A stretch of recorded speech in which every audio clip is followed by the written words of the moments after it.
सुबह की सुर्खियों में आपका खैर मकदम। आप देख रहे हैं टुडे न्यूज लाइव। आइए नजर डालते हैं आज की खबरों। जंग की बदलती हुई नवीयत और नई टेक्नोलॉजी के इस्तेमाल का हवाला देते हुए राजनाथ सिंह ने आईसीजी से कहा है कि वो मुस्तकबिल के हवाले से एक रोड मैप तैयार करे जो नई चैलेंजों की तवक्को रखता हो, जदीद टेक्नोलॉजी को मजबूत करता हो और हिकमत अमलियों को अपनाता हो।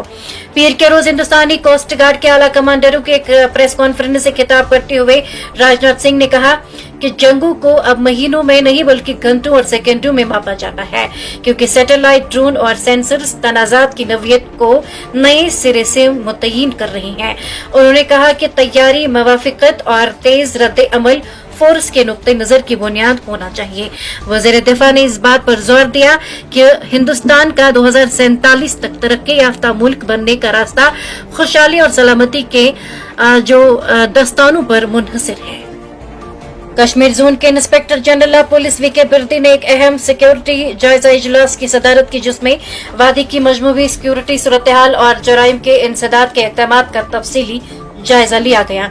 पुलिस कंट्रोल रूम कश्मीर के कॉन्फ्रेंस हॉल में मुनक़िदा इस इजलास में तमाम रेंज डीआईजी, जिले के एसएसपीज और दीगर सीनियर अफसरान ने शिरकत की। इजलास के आगाज पर रेंज डीआईजीज और एसएसपीज ने अपने अपने अजला में जराइम और सिक्योरिटी की सूरत हाल पर तफसीली ब्रीफिंग पेश की। पुलिस के मुताबिक इजलास में अमन कानून की सूरत हाल, जारी इंसदादे, दहशतगर्दी कार्रवाइयों, अवामी तहफ़्फ़ुज़ और दीगर स्ट्रैटेजिक अमूर पर सैर हासिल तबादला ख्याल किया गया। ले एपिक्स बॉडी ने पीर के रोज ऐलान किया कि वो 6 अक्टूबर को नई दिल्ली में मरकज के साथ होने वाले मुज़ाकरात में शिरकत नहीं करेगी। यह फैसला हालिया तशद्दुद के पस मंजर में सामने आया है, जिसमें 4 अफराद हलाक और 50 से जायद जख्मी हुए थे। एक प्रेस कॉन्फ्रेंस से खिताब करते हुए LAB के सीनियर रुकन थपिस्तान चियोंग ने कहा कि बॉडी ने मुतफ़िक़ा तौर पर फैसला किया है कि जब तक कुछ शराइत पूरी नहीं होती, बातचीत नहीं होगी। इन शराइत में 24 सितंबर के तशद्दुद की अदालती तहकीकात और गिरफ्तार शुदगान के खिलाफ मुकदमात की वापसी शामिल है।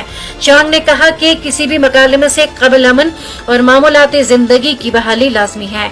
उन्होंने मरकजी वजारत दाखिला, यूनियन टेरिटरी इंतजामिया और जिले हुकाम पर जोर दिया कि वो मौजूदा सूरत हाल को संभालने के लिए इकदाम करें।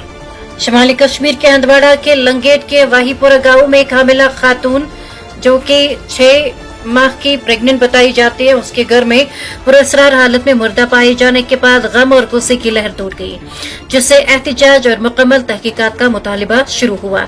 हुकाम ने न्यूज एजेंसी को बताया कि 24 साल खातून एक 8 साल बच्चे की मां शाम को देर गई अपनी रिहाइश गाह के अंदर ही जो है बेजान पाई गई। एक एहलकार ने बताया कि नाश को तिबी कानूनी रस्मी कार्रवाइयों के लिए करीबी अस्पताल मुंतकिल किया गया और बाद में आखिरी रसूमात के लिए अहल खाना के हवाले कर दिया गया। इस हवाले से एक एहलकार ने कहा कि पुलिस ने इस मामले का नोटिस लिया है और मौत की वजह जानने के लिए तहकीकात शुरू कर दी गई है। फिलहाल इस वाक़े में गाँव में सोग की लहर दौड़ गई, क्योंकि रिश्तेदारों और पड़ोसियों ने कुंबे के घर का हजूम किया, रोते हुए और इंसाफ का मुतालिबा किया। खातून के शौहर पर बार बार हिरासा करने का इल्जाम लगाते हुए गमजदा खानदान ने बदतमीजी का इल्जाम लगाया और उन्होंने कहा यह पहला मौका नहीं था जब उस पर तशद्दुद किया गया।